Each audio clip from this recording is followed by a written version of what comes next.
Good morning. Hello, my dear students. Hope you are well and hearty by the grace of Allah during this pandemic situation. Welcome to the online classes of KCPSC Class 5. Today we are going to take classes on model question 12 as we read our scene comprehension in previous classes. So let's start. Everybody will open your book and take notes while you are watching my classes. Let's start. At first I want to show you the model 12. প্রিয় শিক্ষার্থীরা, আমি একটু ইংরেজিতে বলেছি, হঠাৎ করে অনেকের কাছে হয়তো একটু অন্যরকম লাগতে পারে। আমি বলেছি একটু আমাদের ডাইভার্সিটি আনার জন্য, যে তোমরা একটু শুনে কিছুটা হলেও শিখতে পারবে। এই কারণে যেহেতু আমরা এখন উপরে ক্লাসে উঠছি, এই জন্য আমি একটু চেষ্টা করছি যে একটু শুরুটা আমরা ইংরেজিতে করব এবং শেষ যে ফিনিশিংটা ইংলিশে করব। বাট যখন আমি ফুল পড়ার ক্লাসে যে টপিক্সটা বুঝাবো আমি তখন বাংলায় করাবো। এই কারণেই করাবো কারণ আমার লেভেল বুঝতে হবে যে আমি ইংলিশ মিডিয়ামের স্টুডেন্টদের পড়াচ্ছি না, তোমরা ইংলিশ মিডিয়ামের স্টুডেন্ট না। সো আমি যদি ফুল ক্লাস ইংলিশে নেই, আমার মেইন পারপাস হচ্ছে আমার শিক্ষার্থীদেরকে শেখানো। তো সেই শেখানোটা হ্যাম্পার হবে, এই জন্য আমি বাংলায় হচ্ছে তোমাদের পুরো ক্লাসটা বুঝাবো এবং আমরা একটু শুরুটা এবং শেষটা একটু ইংলিশে বলার চেষ্টা করবো, যাতে শিক্ষার্থীরা একটু শুনে শুনে একটু অভ্যস্ত হতে পারবো। তো দেখো, আমাদের এখানে যে মডেল 12 আমরা করেছিলাম, মডেল 12 এর আমরা সিন কম্প্রিহেনশনটা যারা গত ক্লাস মিস করেছে তারা অবশ্যই দেখে নিবে। তো এখানে দেখো, আমরা যে টপিক্সটা নিয়ে পড়েছিলাম সেটা আমি একটু সংক্ষেপে বাংলায় বলে দিই। সেটা এরকম ছিল যে সীমা নামের একটা মেয়ে, সে বাড়িতে ছিল এবং সে অনেক অসুস্থ ছিল। তার একটু গলা ব্যথা, ঠান্ডা, জ্বর জ্বর ভাব ছিল। তো ডক্টর বাসায় কল করা হলো এবং সে কিছু মেডিসিন দিল, কিছু অ্যাডভাইস দিল তার জন্য যে এই খাবারগুলো খেতে হবে বা কিভাবে মানে প্রপার রেস্ট নিতে হবে বাসায় বসে। তারপরে এই যে এগুলো কিন্তু হচ্ছে ছোঁয়াচে হয় এমনি এখন করোনা ভাইরাস। তাছাড়াও যখন হচ্ছে আমাদের নর্মাল যে আমাদের এই যে সিমটমস গুলো থাকে অ্যাজ ইউজুয়াল, এগুলো দেখা যায় যে একজনের জ্বর হলে বাসায় ভাইরাস, এটা ভাইরাস জনিত কারণে যে অন্যদেরও জ্বর হয়। বা একটু হাঁচি কাশি হলে আমাদের একটু হচ্ছে যখন আমরা হাঁচি দিব বা কাশি দিব, আমরা মুখটা একটু এরকম কাভার করে নিব, রুমাল থাকলে বা টিস্যু থাকলে। আর যদি কিছুই না থাকে আপাতত আমরা হাত দিয়ে এভাবে ঢেকে, এটা হচ্ছে একটা হচ্ছে তোমাকে রোগ জীবাণু থেকে বাইরের লোকজনদেরকে এফেক্ট করবে না। অ্যাট দ্য সেম টাইম যেটা হয় যে তুমি এটা একটা ভদ্রতারও প্রকাশ পায়। হ্যাঁ, আমাদের তো হিউম্যান অনেক নেচার থেকে অনেক ম্যানার আমাদের শিখতে হয়। তো সবকিছু মিলিয়ে আমরা যখন হাঁচি কাশি দিব একটু মুখটা ঢেকে নিব। এরপরে যেটা বলেছে, যে ডক্টর বলেছে যে আমাদের যখন হচ্ছে এরকম কেউ জ্বর সর্দি কাশি এফেক্ট হবে বাসায়, তখন সে কি করবে, তার যে মানে নিজস্ব যে বিষয়, যে ব্যবহার্য যে জিনিসপত্রগুলো, যেমন হচ্ছে প্লেট, গ্লাস, হ্যাঁ, এই বিষয় এই জায়গাগুলো আমরা কি করবো, সম্পূর্ণ আলাদা করে ফেলবো। হ্যাঁ, আর একজনেরটা আমরা খাবো না। তো এটা কি হতে পারে, এটা আরেকজনকে মানে এফেক্ট করতে পারে। তো এই হচ্ছে আমাদের যে কম্প্রিহেনশনটা ছিল, আমি সংক্ষেপে একটু বলে দিলাম। এই কারণে যে অনেক শিক্ষার্থী হয়তো গত ক্লাস দেখো নেই বা অনেক দিন হয়ে গেছে দেখেছো, মনে নেই। এবার আমরা যেটা চলে যাব সেটা হচ্ছে আমাদের কোশ্চেন নাম্বার 1। হ্যাঁ, এটা হচ্ছে matching. Match the words of column A with the familiar meaning of column B. হ্যাঁ, যে ম্যাচিংটা। আর একটা কথা আমি তোমাদের বলি যে আমি যতটুকু দেখেছি, আমি খাতা আমার সবই দেখা হয়ে গেছে, তো সেখান থেকে কিছু ভুল ত্রুটিগুলো আমি হচ্ছে নোট ডাউন করে রেখেছি। যখন আমাদের রেজাল্ট পাবলিশ হবে ফার্স্ট ইমপ্রুভমেন্ট টেস্টে, তার পরপরই আমি এই সমস্যাগুলো নিয়ে, যে কমন কিছু সমস্যা আমরা দেখেছি, সমস্যা তো থাকবেই, ভুলের মাধ্যমেই আমরা শিখবো, এটা লজ্জা পাওয়ার কিছু নেই। তো সেই ভুল ত্রুটিগুলো আমি তোমাদেরকে সমাধান করে দিব, যাতে নেক্সট কোনো এক্সামে আমার ওই সমস্যাগুলো না হয়। তো এই হচ্ছে কথা। এবার আমরা চলে যাব যে কি রকমের আমার কোশ্চেন আছে। 1 নম্বর কোশ্চেন অনেকেই সুন্দরভাবে সঠিক ওয়েতে লিখতে পারোনি। তো আমরা আজকে আবার একটু রিভাইজ করবো যে কিভাবে সুন্দরভাবে পরীক্ষার খাতায় আমার যদি এরকম ম্যাচিং আসে 1 নম্বর কোশ্চেনে কিভাবে আনসার করব।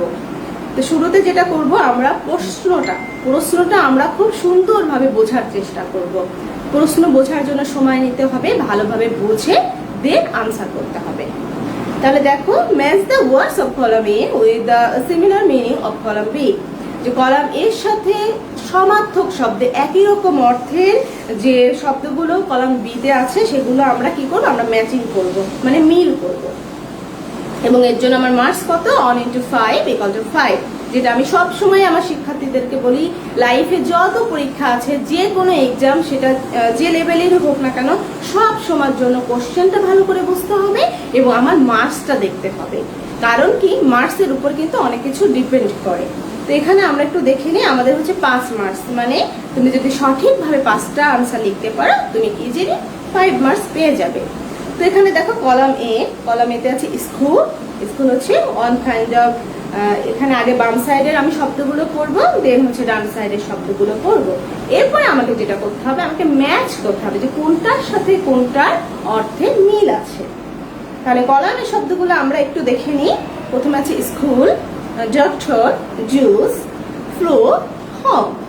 তো এই যে শব্দগুলো, এই শব্দগুলো আমরা সবাই জানি যে স্কুল তো বোঝা যাচ্ছে বিদ্যালয়, ডক্টর ডাক্তার, জুস হচ্ছে যে কোনো ফলের যে ড্রিঙ্কস গুলা থাকে লিকুইড, আর এরপরে হচ্ছে ফ্লু হচ্ছে একটা রোগ, ইনফ্লুয়েঞ্জা বা সংক্ষেপে আমরা ফ্লু বলি। আর হোম তো বাড়ি, হোম মেইনলি হচ্ছে ঘর। হ্যাঁ, এখানে আমি একটু কথা বলি, হোম এবং হাউসের মধ্যে কিন্তু একটু ছোট্ট পার্থক্য আছে। হ্যাঁ, আমি একটু বোর্ডে লিখে দিই, দেখো, হোম এবং হাউস এই দুইটারই কিন্তু একটু পার্থক্য আছে। একটা হচ্ছে হোম আর একটা হচ্ছে হাউস, হোম এবং হাউস। তো দেখো, হোমটা হচ্ছে শুধুমাত্র ঘরটা, মানে আমরা যে জায়গাটায় থাকি শুধুমাত্র ঘর বা আমাদের ফ্ল্যাটটা, এটা হচ্ছে শুধুমাত্র ঘর যেটার ভিতরে আমরা বসবাস করি। আর হাউস হচ্ছে মানে পুরা বাড়িটা, মানে মনে করো বাড়ির ভিতরে আমাদের স্পেস আছে, তাই না, গাড়ি পার্কিং এর জায়গা আছে বা সামনে কিছু খেলাধুলার জায়গা আছে, ছোট্ট একটু বাগান আছে, এই যে পুরা যে এরিয়াটা ঘর সহ, ইনক্লুডেড ঘর, হ্যাঁ ইনক্লুডেড ঘর সহ যে পুরা এরিয়াটা, এটা হচ্ছে হাউস, যেটাকে আমরা বলতে পারি বাড়ি। হ্যাঁ, যেটাকে আমরা বাড়ি বলতে পারি। যদিও দুটোই সমার্থক শব্দ, ঘর বাড়ি একই রকমের সমার্থক শব্দ, বাট এই হালকা একটু স্লাইট যে ডিফারেন্সটা, সেটা হচ্ছে ঘর হচ্ছে শুধুমাত্র যে ফ্ল্যাট বা যে মানে আমাদের যেখানে আমরা বসবাস করি, যেখানে আমরা থাকি সেই জায়গাটা। আর হাউস হচ্ছে আমাদের হোল এরিয়াটা, আমাদের বাড়িটা শুরু হলো, বাড়ির গেট থেকে আমি ঢুকলাম, বাড়ির ভিতরে স্পেস আছে, গাড়ি পার্কিং এর জায়গা আছে, সামনে খেলাধুলার জায়গা আছে, ছোট্ট একটু উঠান আছে, ইয়ার্ড আছে। তো এই যে সব কিছু মিলে মানে টোটাল এরিয়াটা, যে তোমার বাড়িটা কতটুকু, আমরা বলি না যে আপনি মনে করো কেউ বাড়ি করেছে, যে কতটুকু জমির উপর বাড়ি করেছে, টোটাল যে সারাউন্ডিংসটা, টোটাল যে জমির পরিমাণ ইনক্লুডিং হোম, এটা হচ্ছে হাউস। তো আমরা যখন এরকম, যখন আমরা এই জন্য ডিফারেন্সটা বুঝবো যে কোথায় আমি হোম ইউজ করবো আর কোথায় আমি হাউস ইউজ করবো। এই যে এখন করোনাকালীন সময় প্রায় একটা কথা বলা হচ্ছে যে স্টে হোম, স্টে হোম। তো হোম কি ঘরের মধ্যে থাকতে হবে, হ্যাঁ, স্টে হোম, স্টে সেফ। তো এটাই, এই যে এটা হচ্ছে ঘর এবং বাড়ির পার্থক্য। আমি আশা করবো যে আমার সকল শিক্ষার্থী বিষয়টি এখন ক্লিয়ারলি বুঝতে পেরেছে। এরপরে আমি নেক্সট যেখানে ছিলাম, আমরা যে ম্যাচিং এ ছিলাম, সেখানে চলে যাব। একটু দেখি যে আমরা যেখানে ছিলাম, মডেল 12, মডেল 12 এর ম্যাচিং। তো ডান সাইডে যেটা আছে, কলাম বিতে আছে অন কাইন্ড অফ ড্রিঙ্ক। হ্যাঁ, এক ধরনের ড্রিঙ্ক, যেটাকে বলে পানীয় লিকুইড জাতীয় জিনিসগুলোকে ড্রিঙ্ক বলা হয়। যেমন হচ্ছে মনে করো ওয়াটার কিন্তু আমি ইউজ করতে পারবো না, পানি কিন্তু আমরা চিবিয়ে ওভাবে খেতে পারি না। মেইন কথা হচ্ছে যেগুলো আমরা হচ্ছে মানে ডক করে গিলে ফেলি, হ্যাঁ, লিকুইড সাবস্টেন্স গুলো, এগুলো ক্ষেত্রে আমরা ড্রিঙ্ক ইউজ করি। যেমন হচ্ছে drink tea, drink coffee, drink milk, drink juice, এই সাচ টাইপের লিকুইড সাবস্টেন্সের ক্ষেত্রে আমরা ড্রিঙ্ক কথাটা ইউজ করে থাকি। এরপর হচ্ছে অন কাইন্ড অফ ডিজিজ, এক ধরনের রোগ। নেক্সট হচ্ছে এ প্লেস হোয়ার স্টুডেন্টস স্টাডি, একটা জায়গা যেখানে শিক্ষার্থীরা পড়াশোনা করে। হু গোজ টু স্কুল, যারা স্কুলে যায়। Who advises medicine for the patients, যারা আমাদের রোগীদের জন্য ওষুধের উপদেশ দেয়, মানে ওষুধের সাজেস্ট করে। এ প্লেস হোয়ার পিপল লিভ, একটা জায়গা যেখানে মানুষ বাস করে। পিওর ওয়াটার, এটা হচ্ছে একদম বিশুদ্ধ পানি। তো শিক্ষার্থীরা তোমরা একটু খেয়াল করো, আমার কিন্তু বাম সাইডের কলামে আমার 5টা শব্দ দেওয়া আছে। কয়টি শব্দ দেওয়া আছে? 5 ওয়ার্ডস দেওয়া আছে। এবং আমার ডান সাইডের কলামে কিন্তু বেশি দেওয়া আছে, আমার 2টা এক্সট্রা দেওয়া আছে। তো এই 2টা এক্সট্রা দেওয়া আছে, এই 2টা কিন্তু তোমাকে কনফিউজড করার জন্য দিয়েছে। যে অনেক সময় হয় না, আমরা একটু মানে অ্যাজাম্পশন দিয়ে আমরা আনসার কারেক্ট করার চেষ্টা করি, যে হ্যাঁ এই 5টার ভিতরে এই যে কোনো একটা মনে করো 2-1টা তুমি মিলাতে পারছো না, তখন আমরা কি করি? অ্যাজাম্পশনটা দিয়ে কাজ করি। তো এই জন্য একটু তোমার মেধা যাচাইয়ের জন্য 2টা এক্সট্রা দেওয়া হয়েছে। তো আমরা 5টা ইউজ করব, বাকি 2টা আমাদের ব্যবহার করা লাগবে না। এবার শুরুতেই আমি দেখাবো যে কিভাবে আমরা সুন্দরভাবে পরীক্ষার খাতায় আনসার লিখবো। আমি দেখেছি যে ম্যাক্সিমাম অনেকেই লিখতে পেরেছো, আবার অনেকেই লিখতে পারোনি সঠিকভাবে। সঠিক ওয়েটা কি আমরা সেটা দেখবো।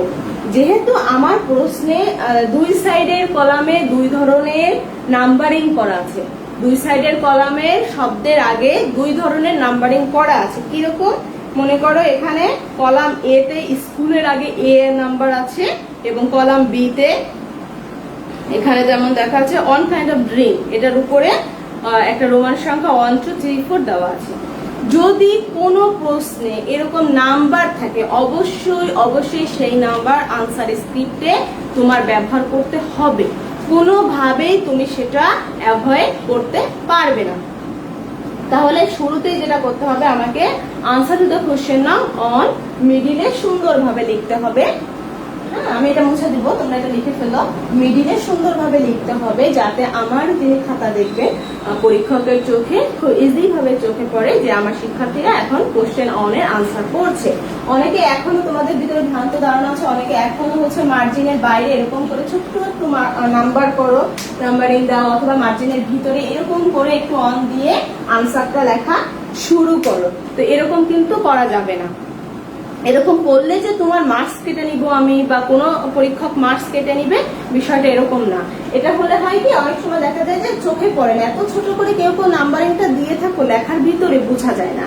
আবার এরকম ভাবে যদি তুমি দেখো, তুমি নিজেই 2টা কোশ্চেন 2 ভাবে লেখো। একবার হচ্ছে সাইডে দিয়ে লেখো, আর একবার হচ্ছে মিডিলে সুন্দরভাবে আনসার টু দ্য কোশ্চেন নাও দিয়ে লেখো। নিজেই তুমি পার্থক্য বুঝতে পারবে। ঠিক আছে? তাহলে দেখো আমরা এবার লিখে নিব।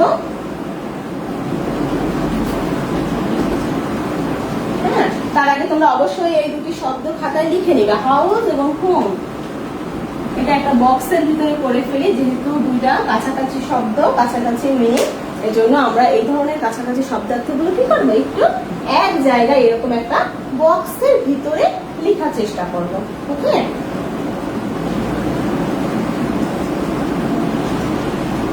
দেখো এবার আমি চলে যাব কোশ্চেন অন। কোশ্চেন অন আনসারে চলে যাব।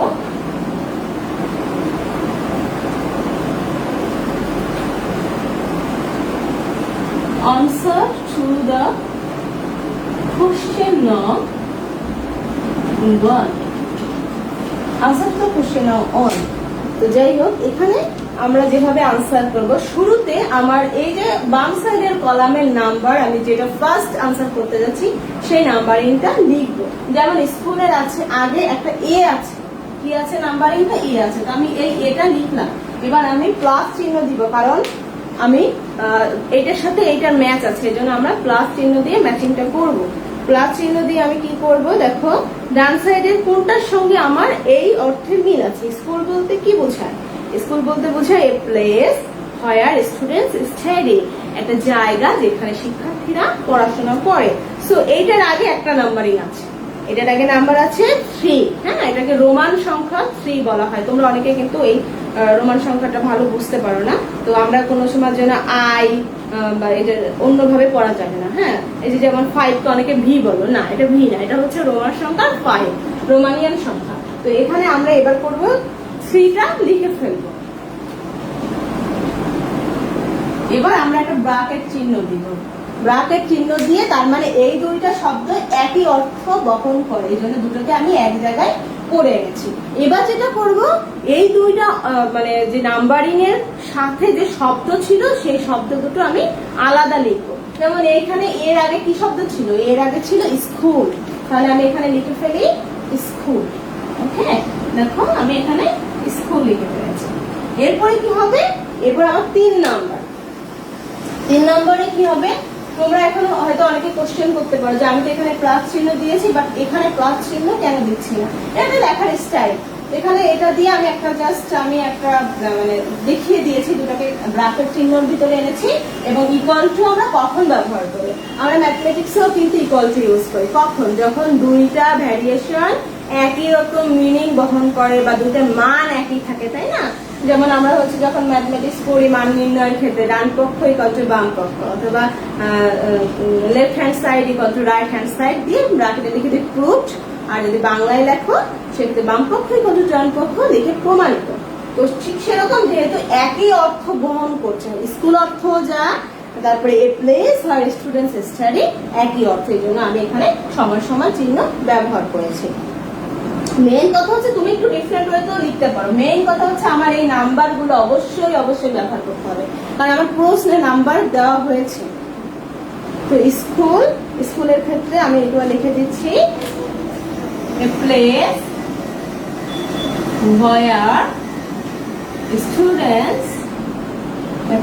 where students go to study, আমি লিখে ফেলি go to study। ওকে, দেন হচ্ছে আমরা সেকেন্ড যে কোশ্চেনের আনসারে যাব। তাহলে এরপরে নিশ্চয়ই আমি বি আনসার করব, বাম সাইডের শব্দ, আমার বাম সাইডের শব্দ দিয়েই কিন্তু আমাকে আনসারটা আগাতে হবে সামনের দিকে। তো আমাকে বি নম্বর, আমি যেহেতু আনসার করবো এই জন্য বি লিখেছি। এবার করতে হবে বি শব্দটা আমাকে দেখতে হবে যে বিতে কোন শব্দটি দেওয়া আছে এবং ওই শব্দের সঙ্গে আমার কোন শব্দের ম্যাচিং হবে। তো বিতে আছে ডক্টর, তাহলে ডক্টরের সঙ্গে কোনটা হতে পারে আমরা একটু দেখে আসি, জাস্ট একটু চেক করে আসি। Who advises medicine for the patients, যিনি হচ্ছে রোগীদের জন্য কি করেন, ওষুধের সাজেস্ট করেন, ওষুধের উপদেশ দেন। তাহলে আমরা লিখে ফেলি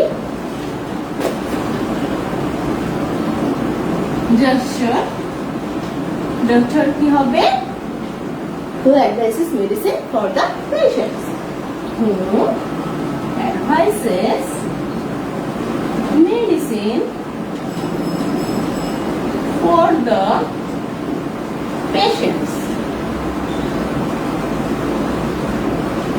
ওকে, এরপরে যেটা দেখা হবে এটা আবার আমরা সিতে চলে যাব, সিতে আনসার করছি। তাহলে সি শব্দটাকে আমরা এট এ গ্লান্স একটু দেখে নিই, এটা হচ্ছে জুস। তাহলে এই জুসের সঙ্গে আমার কোন শব্দের মিল আছে সেটাকে দেখতে হবে। জুসের সঙ্গে হবে অন কাইন্ড অফ ড্রিঙ্ক, এবং এই অন কাইন্ড অফ ড্রিঙ্ক এর আগে নিশ্চয়ই একটা নাম্বার দেওয়া আছে। দেখো এখানে দেওয়া আছে রোমান সংখ্যার অন, তাহলে আমরা আগে দুইটা নাম্বার এক জায়গায় করে নিব। তাহলে সির সঙ্গে কোনটা হবে, অন হবে। তাহলে অন লিখে ফেললাম। এবার কি করব, সিতে যে শব্দটা ছিল, যে ওয়ার্ডটা ছিল, সেটি ফার্স্ট অফ অল আমাকে খাতায় লিখে ফেলতে হবে। ওকে, তাহলে এখানে সিতে কি ছিল দেখো তো, সিতে ছিল জুস, সো আমি লিখে ফেলছি জুস।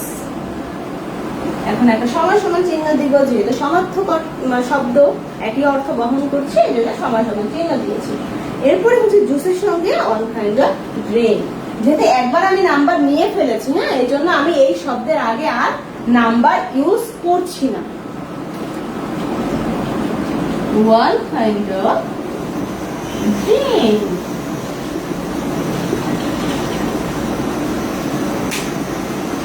এবার আমরা চলে যাব ডি নাম্বার। ডিতে ছিল ফ্লু, ডি যেহেতু ডির আনসার করছি শুরুতে আমি আগে ডিটা লিখে ফেলবো, ডি। এবার আমাকে খুঁজতে হবে যে এই ডির সাথে কোনটা অর্থের মিল আছে, মানে সেই শব্দের আগে যে নাম্বারিংটা আছে সেই নাম্বারটা আমি খুঁজে বের করবো। তাহলে ডিতে ছিল ফ্লু, ফ্লুর সঙ্গে কোনটা হতে পারে, অন কাইন্ড অফ ডিজিজ। এই অন কাইন্ড অফ ডিজিজের আগে নাম্বার আছে 2, তাহলে রোমান সংখ্যা 2 আমি লিখে ফেলি। এই এবার আমরা শব্দ দুটোকে লিখে ফেলবো। ডিতে ছিল ফ্লু, FLU, ফ্লুর সঙ্গে ছিল কোনটা, on kind of disease, one kind of, এক ধরনের রোগ, তাই না, এক ধরনের রোগ। তাহলে আমি কয়টা করেছি, 4টা আনসার করে ফেলেছি। এবার আর একটা লাস্ট টার্ম বাকি আছে, লাস্ট টার্ম আছে ই। তাহলে শুরুতে আমি ই নাম্বার লিখে ফেলবো, ই দিয়ে ফেলি।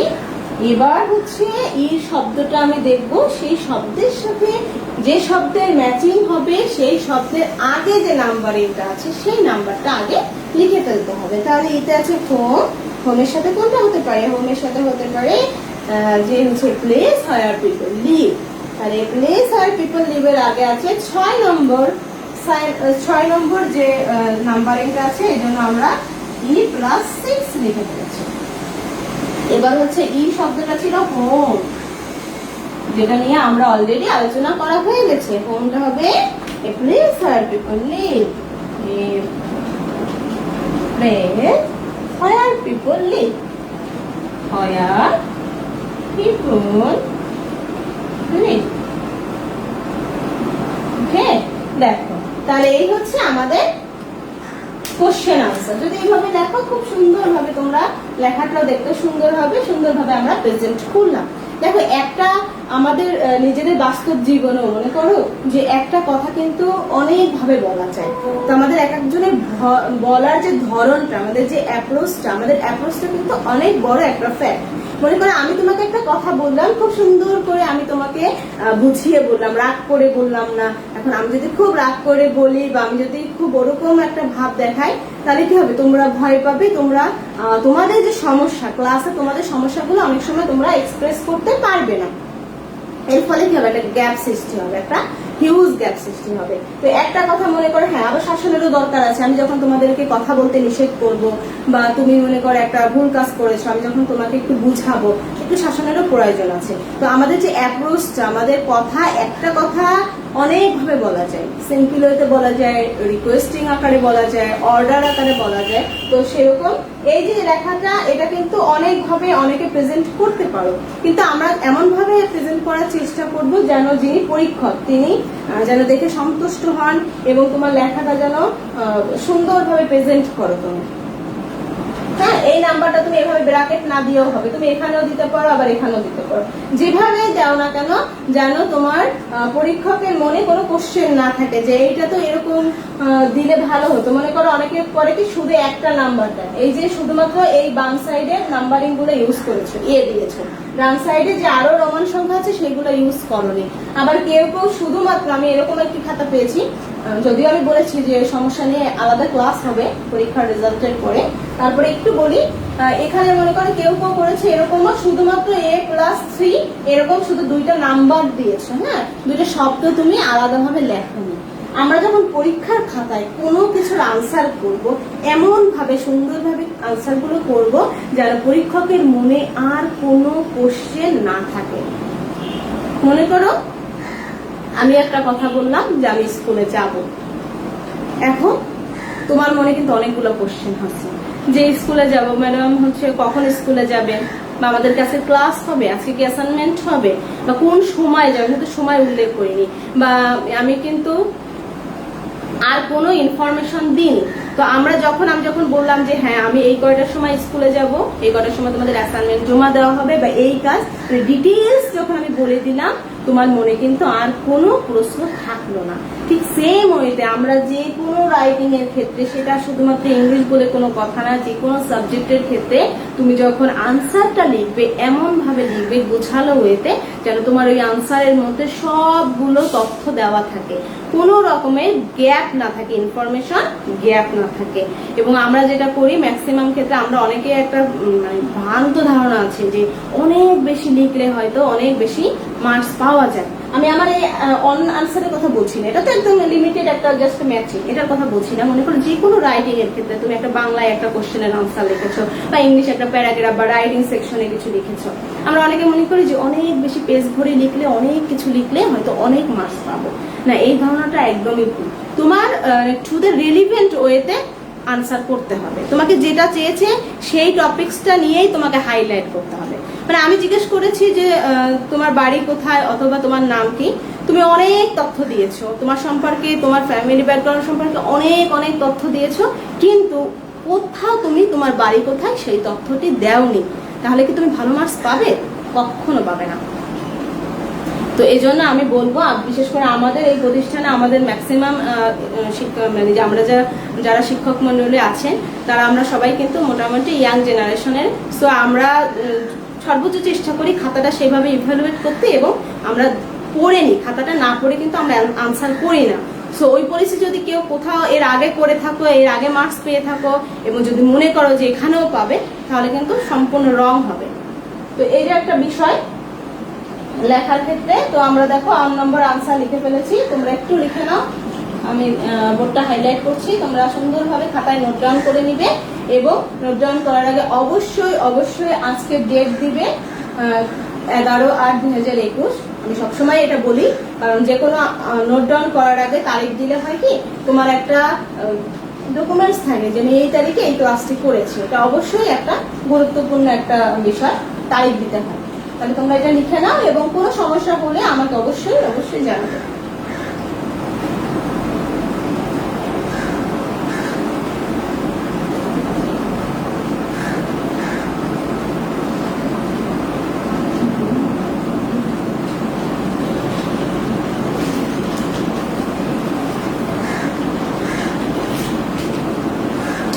দেখো আমি একটু টাইম দিয়েছি, আমি 8 নম্বর মুছে দেবো। এরপরে আমরা চলে যাব কোশ্চেন নাম্বার 2। এই কোশ্চেন 2তেও সমস্যা আছে অনেকের। আমরা কোশ্চেন 2 কিভাবে সঠিকভাবে আনসার করব সেটা দেখব। আমি এটা মুছে দিচ্ছি, আমার মনে হয় যে তোমরা ইতিমধ্যে লিখে ফেলেছ। আর এটা অনলাইন ক্লাস, তো মনে করো এটা হচ্ছে তোমার ফেস টু ফেস যখন ক্লাস করি তার থেকে কিন্তু ডিফারেন্ট। তোমার এই ভিডিওটা কিন্তু সবসময় সেভ করা অবস্থায় অটোমেটিক সেভ হয়ে যায়। আমাদের ইউটিউব চ্যানেলও আমরা সাবস্ক্রাইব দিয়ে দিই, এটা যদি কারো সাবস্ক্রিপশন করা থাকে নোটিফিকেশন চলে আসে। আবার আমরা তো গ্রুপে লাইভ নিচ্ছি, এই লাইভ ক্লাসগুলো থেকে যায়। সো তুমি যতবার খুশি এই লেখাগুলো দেখে দেখে এরকম পজ করে করে খাতায় লিখে নিতে পারবে। হ্যাঁ, যতবার খুশি তুমি একটা ক্লাস দেখতে পারবে যে কোনো সময়। তো এটা হচ্ছে অনলাইন ক্লাসের একটা ফ্যাসিলিটি, লাইভ ক্লাসের। এবার আমরা দেখব 2 নম্বরের আনসার। আনসারে যাওয়ার আগে আমরা যেটা করব, আমরা কোশ্চেনটা করব। Write true for correct statement or false for incorrect statement. বলেছি যে সঠিক বাক্যের জন্য আমরা হচ্ছে ট্রু লিখব, এবং যদি ভুল বাক্য লিখি সেক্ষেত্রে আমরা ফলস লিখব। 1 × 6 = 6। তাহলে আমার জন্য এখানে আমরা 6 মার্কস। ওকে, 6 মার্কস 6টার জন্য। এখন তোমার প্রশ্নের ইনস্ট্রাকশন তোমাকে স্ট্রিক্টলি ফলো করতে হবে। তোমার প্রশ্নে বলা হচ্ছে যে সঠিক বাক্য হলে তুমি কি লিখবে? ট্রু লিখবে। আর যদি সঠিক বাক্য না হয় তাহলে কি লিখবে? ফলস লিখবে। তোমার কোথাও কিন্তু প্রশ্নের ডিরেকশন দেওয়া নেই যে ভুল হলে তোমাকে সঠিক বাক্য লিখতে হবে। হ্যাঁ, সেটা আছে উপরের ক্লাসে, সেখানে কোশ্চেনের উপর লেখা থাকে যে যদি ভুল করো, যদি ভুল হয় সেখানে কারেক্ট স্টেটমেন্ট লিখতে হবে। কিন্তু আমার এই প্রশ্নে যেহেতু কোথাও লেখা নেই কারেক্ট স্টেটমেন্ট লেখার, সো আমি নিজে থেকে বেশি জানি এটা জাহির করার জন্য কখনোই আমি আমার খাতায় কারেক্ট স্টেটমেন্ট লিখবো না। এটা তুমি দেখবে যে তোমার প্রশ্নের নির্দেশনা আছে কিনা, এই হচ্ছে একটা বিষয়। আর একটা হচ্ছে ট্রু ফলস। ট্রু ফলস কথাটা আমার প্রশ্নে স্পষ্ট করে লেখা আছে, ট্রু ফলস বানানটা। তারপরেও আমরা অনেকেই যেহেতু ক্লাস 5 ছোট্ট সোনামণিরা, তোমরা এখনো কিন্তু অনেকে এই ট্রু এবং ফলস বানানটা ভুল করে ফেলছো। অনেক লেখার প্র্যাকটিসের অভাব, যেহেতু করোনাকালীন সময় ওই যে স্কুলে যেরকম অনেক হোমওয়ার্ক জমা দিতে হতো, হ্যাঁ, না দিলে জবাবদিহি করতে হতো, বা ওই জায়গাটাতে কিন্তু অনেকে আমরা সরে আসছি, এটাও একটা কারণ হতে পারে। তো তোমরা একটু খেয়াল করবে যে বানানটা যেন ভুল না হয়। এই যে ট্রু এবং ফলস, এই বানানটা কিন্তু বেশ কেউ ভুল করেছো, কেউ অনেক ভুল করেছো। কয়েকজনের খাতা আমি দেখেছি এরকম ভুল হয়েছে। তো আমরা ট্রু ফলস বানানটা সঠিকভাবে লিখবো, এবং আমার কোশ্চেনে কিন্তু এই বানানটা দেওয়া আছে। তো এই বিষয়গুলো আমরা একটু সতর্ক থাকবো। আর একটা কথা হচ্ছে, আমি যখন কোশ্চেন 2 আনসার করছি, উপরে question answer to the question নাম 2 লিখে 2 আনসার করতে হবে। এরকমও কিছু কিছু ক্ষেত্রে দেখা যায় তোমার ভিতরের যে অংশ, এই আনসারটা মনে করো তুমি কোশ্চেন 3 আনসার লিখেছো ভিতরে, এবং উপরে লিখেছো আনসার টু দ্য কোশ্চেন নাম 2। এরকম খাতাও কিন্তু হরহামেশা আমরা পেয়ে থাকি। সো এই বিষয়গুলো আমরা একটু সচেতন থাকবো। এটার জন্য কিন্তু মার্কস দেওয়ার কোনো নিয়ম নেই। হয়তো করোনাকালীন সময় আমরা অনেক কিছু বিবেচনা করে মার্কস দিচ্ছি, বাট এরকম হওয়ার কথা না, এরকম ভুল হলে মার্কস পাওয়ার কথা না। তো তোমরা যেটা করবে, অবশ্যই সচেতন থাকবে যে আমি কোন কোশ্চেনের আনসার লিখছি, সেটার নাম্বারিংটা ঠিক রেখে সেই কোশ্চেনের আনসার ভিতরে লিখতে হবে। এখন ভিতরে লিখেছো 3 নম্বর প্যারাগ্রাফ রাইটিং এর আনসার করেছো, যেটা 4 নম্বরে আসে, আর উপরে লিখেছো যে হচ্ছে question answer to the question number 2, true false এর আনসার লিখেছো। তো এরকম করা যাবে না, যেটার আনসার লিখবে সেইটার নাম্বার এখানে দিতে হবে। তাহলে এখন আমি ট্রু ফলস এর আনসার লিখবো। সো ট্রু ফলস আমার কত নম্বর কোশ্চেনে আছে, আমার পরীক্ষার যে কোশ্চেন পেপারে আমরা দেখব, এখানে যেহেতু 2 নম্বর আছে, সো আমি এখানে কি লিখবো, আনসার টু দা কোশ্চেন না 2। ওকে, আচ্ছা ট্রু ফলসটা আমি লিখেছি, বানানটা তোমাদের একটু দেখানোর জন্য।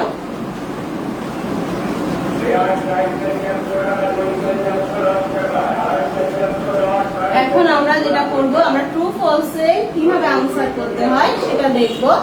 তার আগে আমরা ট্রু ফলস এর কোশ্চেন গুলো একটু দেখে নেব। ওকে, একটু কোশ্চেন গুলো দেখে নিতে হবে।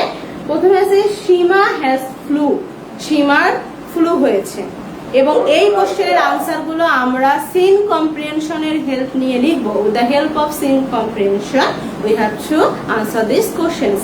সো আমাদের সিন কম্প্রিহেনশন সম্পর্কে একটা ক্লিয়ার কনসেপ্ট থাকতে হবে।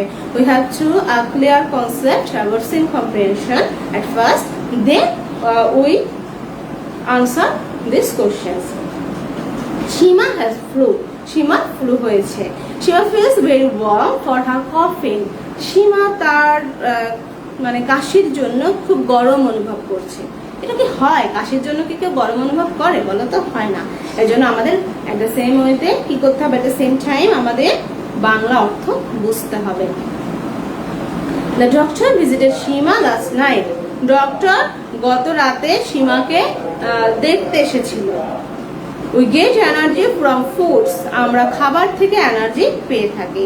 সীমা শুড নট ড্রিঙ্ক জুস, সীমার জুস খাওয়ার দরকার নেই। Other people can catch illness by using Seema's plate, সীমার প্লেট থেকে অন্য লোকদেরও ওই অসুস্থতা ধরতে পারে। হ্যাঁ, অসুস্থতা মানে এখানে ক্যাচ বলতে মাইনে হচ্ছে আমরা যে সংক্রমিত হয় না সেটাই বলছি, এফেক্ট করতে পারে। এই হচ্ছে আমাদের ট্রু ফলস। এবার আমরা আনসার করব। আমি সবসময় কিন্তু বলি যে আমি ইংরেজি টিচার, তার মানে এই না আমি বাংলা অ্যাভয়েড করব বা বাংলাকে আমি কম প্রাধান্য দেব, ক্লাসে ইংরেজি বেশি বলবো। আমাদের হচ্ছে যেহেতু মাতৃভাষা বাংলা, এবং আমি হচ্ছে আমার ক্লাস 5 এর স্টুডেন্টদের জন্য পড়াচ্ছি, এবং এটা ইংলিশ মিডিয়াম স্কুল না, তো সেইগুলো আমাকে বিচার বিবেচনা করে পড়াতে হবে। আর একটা সিম্পল একটা উদাহরণ দিয়ে আমি তোমাদের বোঝাই। মনে করো অনেকে আছে না দেশের বাইরে চলে যায়, মনে করো এখন যদি আমি জাপানে গিয়ে ইংরেজি শেখাতে চাই, আমি ইংলিশ কম বেশি জানি, ভালো না কম বেশি, তো আমি তখন কিন্তু শুরুতে অবশ্যই আমাকে জাপানের ওদের যে লোকাল যে মানে ভাষা আছে, ওইখানে যে এলাকার লোকজন যে ভাষায় কথা বলে, যেসব শিক্ষার্থীদেরকে আমি শেখাতে যাচ্ছি, আমার কিন্তু অবশ্যই ওদের ভাষা, ওদের মাতৃভাষা আমাকে জানতে হবে। আমি শুধু ইংরেজি নিয়ে গেলে কিন্তু আমি ইংরেজি শেখাতে পারবো না। আমাকে আগে তাদের ফার্স্ট ল্যাঙ্গুয়েজ জানতে হবে, আয়ত্তে আনতে হবে, দেন আমি তাদেরকে অন্য ভাষায় কনভার্ট করতে পারবো। এটা কিন্তু হবে, এটাই কিন্তু মানে সিস্টেম। এই সিস্টেমেই কিন্তু আমাদের শিখতে হয়। বিদেশি ভাষা আগে আমাদের মাতৃভাষায় আমাদের মানে রপ্ত করতে হবে, দেন আমরা সেটাকে পরে অন্য ভাষায় ওটাকে আমরা অনুবাদ করব, ট্রান্সলেট করব। এভাবেই আমরা মানে বিদেশি ভাষা আমরা শিখবো, সেটা যে ভাষাই হোক না কেন। তো এই জন্য আমি বলবো আমার শিক্ষার্থীরা, তোমরা সবসময় শব্দার্থের উপরে গুরুত্ব বহন মানে আরোপ করবে। শব্দার্থ, প্রচুর শব্দার্থ শিখতে হবে, আর গ্রামার তো আছেই। তো দেখো, তাহলে আমি যখন শব্দের অর্থটা বুঝে গেছি, জেনে গেছি, তখন কিন্তু আমি ইজিলি বলতে পারবো যে কোনটা ট্রু আর কোনটা ফলস। তাহলে চলো আমি আনসারটা আগে লিখে দিই, তারপরে আমি আবার আলোচনা করব যে এটা কেন ফলস হলো। হয়তো তোমার এই যে কম্প্রিহেনশনটা ভালো করে মনে নাই, বা তুমি ওভাবে বুঝতে পারছো না, এই জন্য আমি আবার একটু বুঝিয়ে দিব বাংলায়। তাহলে এখানে আমি শুরুতে আমরা এভাবে লিখবো যে, মনে করো এই নাম্বারিং গুলো দিয়ে যাবো। এখানে যে 6টা নাম্বারিং আছে, 6টা নাম্বারিং আমার এইভাবে দিতে হবে। সি ডি ই, আমি একবারে দিয়ে নিয়েছি, তোমরা একবারে না দিও, যখন যেটা আনসার করবে সেইটা দিও আনসার লিখতে পারো। তো দেখো এটা যেটা ছিল সীমা হ্যাজ ফ্লু, হ্যাঁ সীমা ফ্লু হয়েছে, এটা তো সত্য কথা। তাহলে এটা কি হবে, এটা সত্য কথা না মিথ্যা কথা আমরা কিভাবে বুঝবো?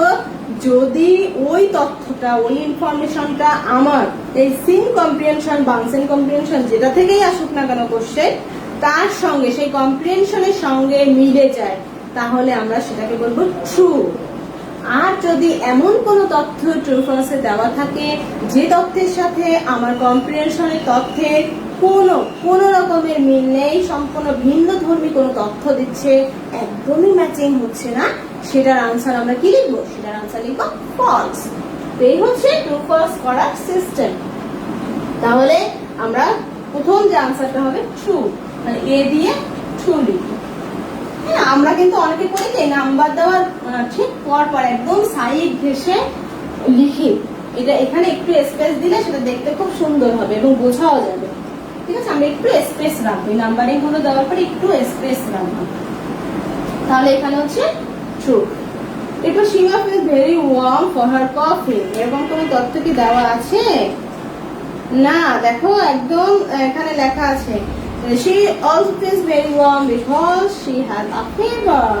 তার জ্বর হয়েছিল, যেটা সে গরম অনুভব করছিল। কাশি হলে তো কেউ গরম অনুভব করে না, তাহলে এইটার সঙ্গে আমার কম্প্রিহেনশনের তথ্যের মিল নেই, সেটার আনসার কি হবে? ফলস হবে, ফলস। এবং ফলস এর স্পেলিংটা কি হবে? FALSE। স্পেলিংটা আমরা সঠিকভাবে লিখবে, FALSE।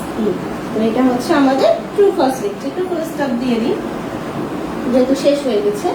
এবং আরেকটা কাজ করবো, আমরা এখানে একটা গ্যাপ রাখবো এবং এই গ্যাপটা হচ্ছে লেবেলিং করে রাখবো। হ্যাঁ, মনে করো এখান থেকে আমি ট্রু শুরু করেছি, এখান থেকে ফলস হবে, আবার এখান থেকে ট্রু, কিন্তু আমি এখানে ফলস লিখেছি, আবার মনে করো এখানের আনসারটা আমি এখান থেকে শুরু করলাম ট্রু। দেখো তো এইটা দেখতে কেমন লাগছে? ভালো লাগছে? তো এই লেখার সৌন্দর্যের বিষয়টাও কিন্তু আমরা খেয়াল রাখবো, যদিও এর জন্য কোনো মার্কিং মানে আমরা মার্কস কাটি না, বাট এই বিষয়গুলো কিন্তু আমাদের খেয়াল রাখা অবশ্যই উচিত, অবশ্যই। বিশেষ করে যারা বোর্ড এক্সামিনার, মানে যারা বোর্ডের এক্সাম দিতে যাচ্ছ তাদের জন্য বেশি দরকার। এবং সৌন্দর্যের তো একটা বিষয় আছে, তাই না? আমরা সবকিছু একটু সৌন্দর্য, পরিপাটি, পরিচ্ছন্নতা, এগুলো সবাই আমরা কম বেশি পছন্দ করি। তো এই জন্য দেখো, আমি জাস্ট এক্সাম্পল দিয়ে দেখালাম। দেখো এখানে মনে করো ট্রুটা আমি এখানে দিয়েছি, এবার এইটার আনসার মনে করো আমি আবার এখান থেকে লিখলাম, এখান থেকে লিখলাম। এটা কি দেখতে সুন্দর দেখাচ্ছে? সুন্দর কিন্তু দেখাচ্ছে না। হয়তো হয়েছে তোমার সঠিক উত্তর, হয়তো তুমি সঠিক করেছো এবং আমি হয়তো তোমাকে মার্কস দিতেও বাধ্য হচ্ছি, হ্যাঁ, কিন্তু আমরা এভাবে একটু লিখলে আমরা দেখা যাবে যে খাতার দেখার সৌন্দর্যেরও একটা বিষয় থাকে। হ্যাঁ, তাহলে আমরা এভাবে লিখবো, এরকম একটু গ্যাপ দিব। গ্যাপটা তুমি এর থেকে আরেকটু কম দিতে পারো, যে ঠিক আমি যতটা দিয়েছি এত বেশি দিতে হবে এমনও না, তুমি একটু গ্যাপ দিবে, এখান থেকেও শুরু করতে পারো, বাট গ্যাপ দিতে হবে। এবং এই যে লেখাগুলো, এই লেখাগুলোর একটা লেবেলিং করে লিখলে লেখাটা দেখতে খুব সুন্দর হয়।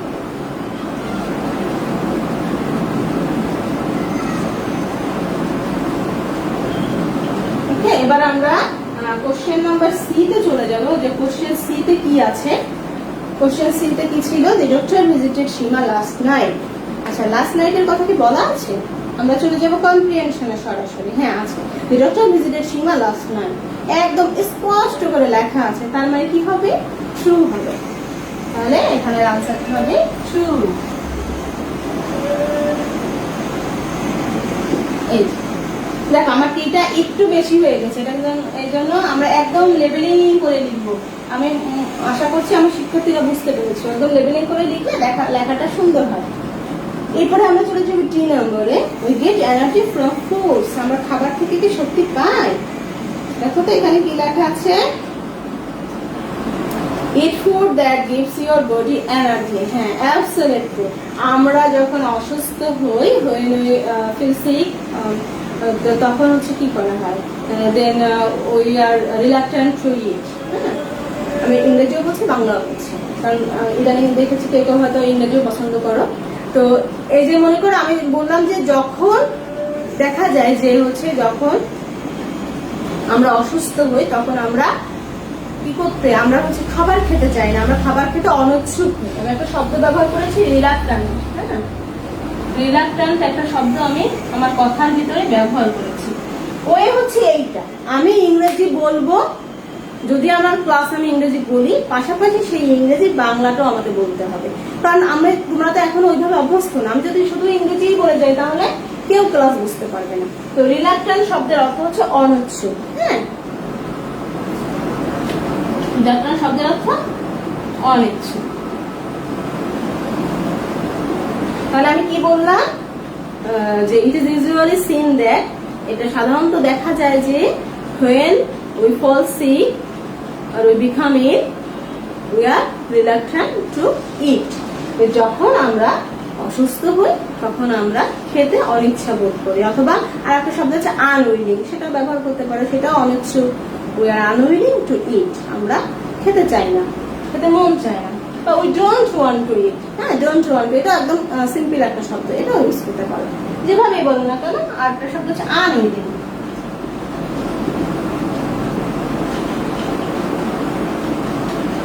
দেখো, মায়ের ভাষার কোনো বিকল্প নেই, মার ভাষা বাদ দিয়ে বিদেশি ভাষা কিছুতেই শেখা যাবে না। হ্যাঁ, মার ভাষা রেখে, পাশাপাশি রেখে তারপরে বিদেশি ভাষা শিখতে হবে। আর ইংলিশ মিডিয়াম স্কুলগুলো তো ওদের একদম ছোটবেলা থেকেই ওইভাবে গড়ে তোলে। এখন মনে করো তুমি একটা পরিবেশে অনেক বছর পড়াশোনা করেছো, হঠাৎ করে যদি তুমি একটা চেঞ্জ আনতে চাও, একভাবে এতদিন তোমাদের পড়িয়েছে, এখন যদি হঠাৎ করে সব ইংলিশে বলি বা শুধু ইংলিশ অনর্গল বলে যাই, তোমরা তো বুঝতে পারবে না। এজন্য আমাকে কি করতে হবে, আমাকে টাইম নিতে হবে, আমাকে তোমাদের ওই লেভেলে নেওয়ার মতো ওইভাবে তোমাদের গড়ে তুলতে হবে। হ্যাঁ, আমি ছোটখাটো ইংরেজি বলতে পারি, বলে সেটার আবার আমি বাংলা বলে দিতে পারি। হ্যাঁ, তাহলে দেখো আনউইলিং, আনউইলিং হচ্ছে অনিচ্ছুক।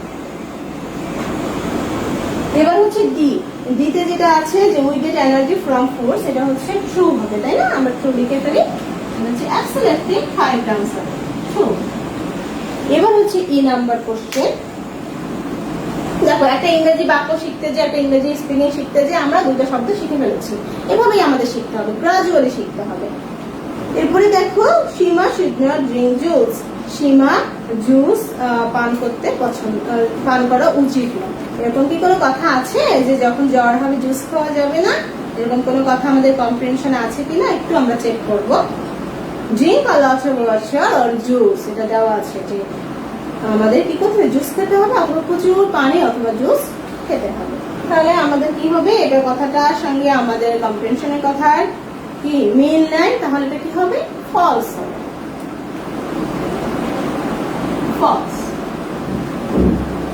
এরপর হচ্ছে E, other people can catch illness by using Seema's plate. হ্যাঁ, সীমার প্লেট ব্যবহার করলে অন্যরা অসুস্থ হতে পারে। শুধু প্লেট না, তার ব্যবহার যে জিনিসপত্র, মনে করা হচ্ছে খাওয়ার জিনিসগুলো, যে প্লেট, গ্লাস, মগ, হ্যাঁ, এই বিষয়গুলো হলে, এগুলো যদি একজনের অসুস্থ হলে তার দ্বারা অন্যরা এফেক্টেড হতে পারে। তাহলে এটাও হচ্ছে কিন্তু ট্রু হবে। কারণ কি, দেখো আমাদের এখানে লেখা আছে একটা ডিরেকশন, একদম লাস্টে, মানে লাস্ট যে পয়েন্ট আছে, use your own plate, glass and cup, other people can catch your illness from these things. তুমি তোমার নিজস্ব প্লেট, গ্লাস অথবা কাপ ব্যবহার করো, অন্য লোকেরা এইসব জিনিসের মাধ্যমে অসুস্থ হতে পারে। সো এটা হচ্ছে সত্য কথা, তাই না? তাহলে এটা হবে ট্রু হবে। আর একটা কথা আমি বলি, অনেক সময় অনেক বইতে বা আনসার শিটে ভুল থাকতে পারে। তোমরা ওইভাবে অন্ধের মতো ওইভাবে আনসার শিট দেখে না পড়ে, আমি জানি, আমি যখন ফেস টু ফেস ক্লাস করেছি তখনও দেখিয়েছি, আমাদের বেশিরভাগই আমাদের একটা সমস্যা হচ্ছে আমরা ওটাকে ফলো করি, অনেক সময় কিন্তু ভুল থাকে, ভুল থাকতেই পারে। তোমরা যেটা করবা, তোমরা এই কম্প্রিহেনশনের সঙ্গে মিল রেখে আর ট্রু ফলস করার চেষ্টা করবে, যে আমার কম্প্রিহেনশনের তথ্যের সাথে আমার ট্রু ফলসের তথ্য কি মিলছে, যদি মিলে তাহলে ট্রু, আর যদি তথ্যের মিল না থাকে, অসঙ্গতি থাকে, তাহলে হবে ফলস। এই হচ্ছে আমাদের ট্রু ফলস। এখন আমি কি করতে যাচ্ছি, এখন আমি তোমাদের একটা হোমওয়ার্ক দিতে যাচ্ছি। তো now I am going to give a homework. এখন আমি তোমাদের জন্য একটা হোমওয়ার্ক দিতে যাচ্ছি, আর আমি সেই হোমওয়ার্কটা লিখে ফেলি, একটু লিখে দিই। এর যত কি হবে, আমি যতটুকু শিখেছি আজকে মডেল 12 এর 1 এবং 2 নম্বর কোশ্চেন, মডেল 12 এর 1 এবং 2 নম্বর পড়া প্লাস লেখা। এটা তোমাদের আগে ভালো করে বুঝে পড়তে হবে, এটা কিন্তু মেমোরাইজ না, এটা বোঝার বিষয়, আন্ডারস্ট্যান্ডিং এর বিষয়। তারপরে তোমাকে আনসারটা লিখতে হবে, এবং নিয়ম তো তোমরা সবাই জানো, নাম, রোল নাম্বার, শ্রেণী, সবকিছু ডিটেলস দিয়ে তোমার হোমওয়ার্কটা তোমাকে পোস্ট করতে হবে। হ্যালো, মডেল 12 এর 1 এবং 2 নম্বর কোশ্চেন, পড়া প্লাস লেখা।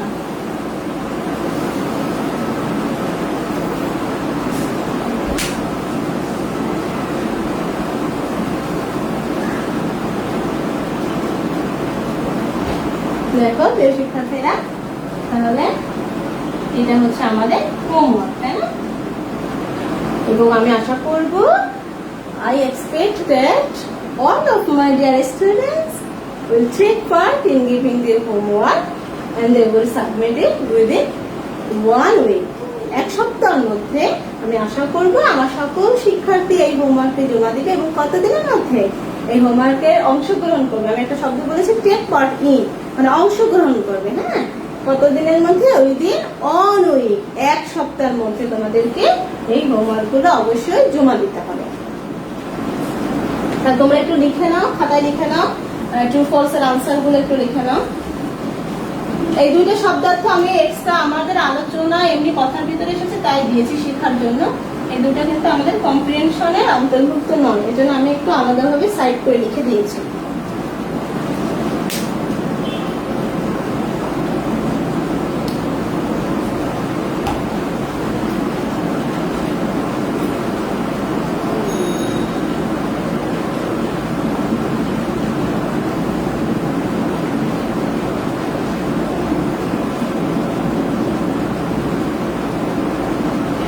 My dear students, that's all for the time being, and if you face any difficulty in this class, let me know. I will try my level best to solve it. Stay home, stay safe, bye bye.